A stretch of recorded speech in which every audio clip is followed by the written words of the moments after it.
ఒక మేధావి. చదువుకుని చదువు ద్వారా ఏదైనా సాధించగలమని మనందరికీ చదువే ఒక దశ అని కూడా చెప్పిన వ్యక్తి. మరి ఆనాడు చదువుల కోసం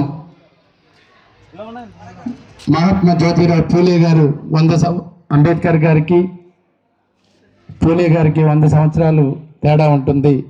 మరి ఏదైతే అప్పుడు జ్యోతిరావు పూలే గారు చదువు ద్వారా మరి సామాజిక న్యాయం చేయగలమని, బడుగు బలహీన వర్గాలు భారతదేశంలో ముందుకెళ్లాలంటే చదువే మార్గం అని చెప్పితే దాన్ని సాధ్యం చేసి మరి ఈరోజు దళిత బిడ్డలు, బడుగు బలహీన వర్గాల వారు మనమందరం కూడా ఇంత స్వేచ్ఛగా ఉంటున్నామంటే బాబాసాహెబ్ డాక్టర్ బిఆర్ అంబేద్కర్ రాసిన రాజ్యాంగం.